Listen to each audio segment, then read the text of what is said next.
the pin you found at the murder scene in Chicago was hers. We already got somebody in custody for that murder, but we haven't come up with a connection yet. There is another complication. General Bowman. Who's he? He's one of our country's most decorated soldiers, recently honored by the United Nations for his peacekeeping efforts. He's also the father of the dead girl, and he's sworn to find the killer. We don't want General Bowman to be the second victim in this tragedy. What exactly is it that you want from me? We believe, as does General Bowman, that Miss Bowman's killer lives in Chicago. We want you to find him before General Bowman does. Whenever we had layovers in Chicago, she just disappeared. I tried asking her about it, but she was real coy. I know she had a boyfriend, but I never met him. She ever mention a name or describe him in any way? No, but he was older, I know that. And he had a lot of money. Well, that was important to Chantal. He was married, had a wife, 3 kids, 1 in college or something. She kept telling me that he was going to tell his wife about he and Chantal real soon, but the timing had to be just right, usual crap. No, Chantal, she was becoming like, Obsessed? Fixated? Single-minded? Yeah. Oh, well, she told me last week that if he didn't tell his wife about them, she was going to.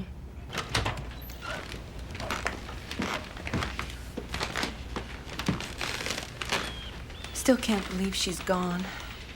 How old was she? 12? Was this her apartment in Chicago? How would you know, Well, it stands to reason, right? I mean, he was a married man. They couldn't be seen together. Oh, yeah. They did have a place. You got an address? No. But I have the key.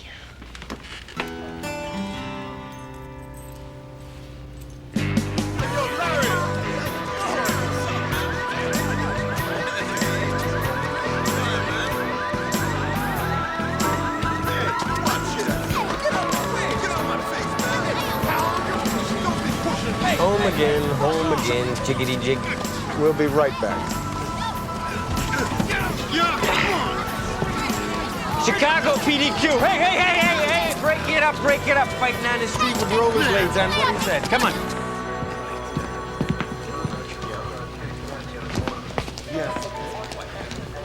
Francesca, what's up with the yellow thingamajobby? The human mind. Did you know that our minds are affected by color? And yellow happens to be a very soothing color. That is so interesting to me. Ray, we found this in Sonny's room. 1980? Yeah, well, doesn't he look familiar to you? I wouldn't know this guy if he jumped out of my soup. Who the hell is Chad Maxwell? St. Louis. Sonny was from St. Louis. You know that guy. Yeah, that's what I just said. Hey, I know that guy. Okay, so you know the guy, you know the guy, you know the guy. Who the hell is this guy? He's that guy, you know. Yeah. That, well, you know. What guy? Francesca, can you phone the St. Louis Police Department if you're not too busy being yellow and get that online. My friend Nancy in trade is having a baby. It's a Mr. Feed Me.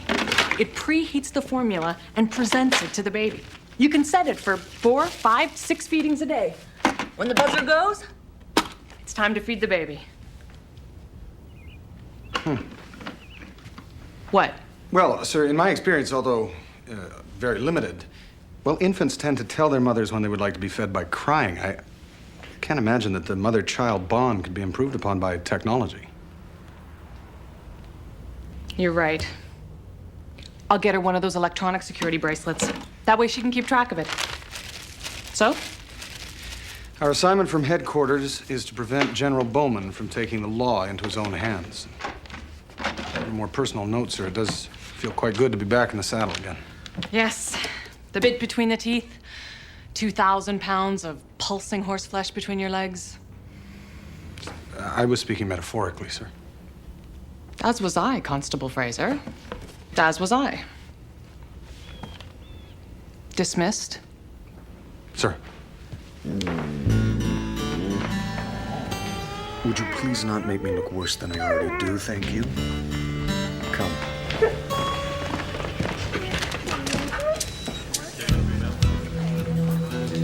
Next, please.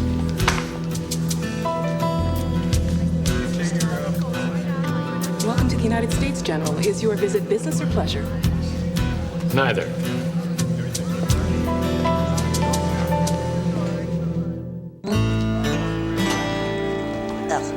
Okay, Sonny goes to Toronto, kills Chantel. Then he comes back, gets mugged for $10 in Chicago. That's a coincidence. They happen. Yeah, but do you really think that's what happened, Ray? Okay, George flies to Toronto, kills Chantel, then comes back and kills Sonny. Well, why? And how would George even know Chantel? I don't know. I do not know. All I know is this. His fingerprints were all over the knife, and he had Sonny's blood all over him. Yeah, but he explained that. Hang on. Squad room, Vecchio. Yeah, hang on. Well, it's Constable Benton Fraser. Turnbull. Yes. I'll hold. And now for sports, our very own Chad Percy, whose showing at the recent celebrity golf tournament for literacy in Buffalo was just brutal. Oh, ouch. Guess your game's starting to rub off on me, Tom. Anyway, folks, last night was a banner night for football in the Windy City as Chicago went head-to-head with San Francisco in their final meeting of the season. Soldiers Field looked more like the killing fields as Chicago trounced. They're the same. 38-zip. Chad Maxwell. Chad Chad Percy. made it very difficult for the San Francisco quarterback to call any of his plays. Mr. Percy? Yeah, Detective Vecchio, Chicago PD. That golf game wasn't that bad. I just want to ask you a couple questions. Sure. Well, we can get into Studio 4. Let's just go somewhere more private. Yeah. Guys, you want to give me a couple of minutes here? Thanks.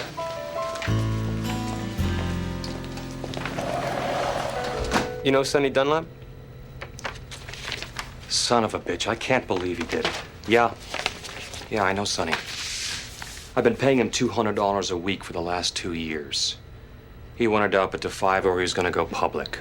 I said the best I can do is $250. He said he was going to think about it, the dumb bastard. When's the last time you saw him? A week ago, maybe Monday or Tuesday. Look, Detective, that poster's 17 years old. I was hitting the sauce pretty heavy in those days. Yeah, I robbed a liquor store. I don't even remember doing it. I mean, where does this leave us now? I mean, there's a statute of limitations on robbery, isn't there? Yeah, there is, but not a murder. What? Sonny was murdered 2 nights ago. Detective, you don't...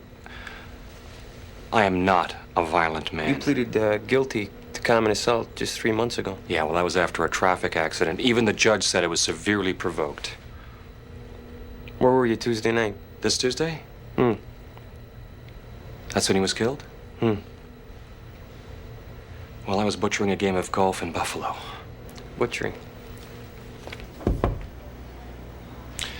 Listen, I gotta go. But I hope you catch the guy, and if you need any help, feel free to call me. Yeah. You are an institution in Canada, sir. An icon. We understand your grief at this terrible time. Don't presume to understand that, Inspector. No, sir. But I must remind you that this matter is in the hands of the American authorities. We must leave it to them. And what are you suggesting? General, there is some concern that you may try to take the law into your own hands. I have let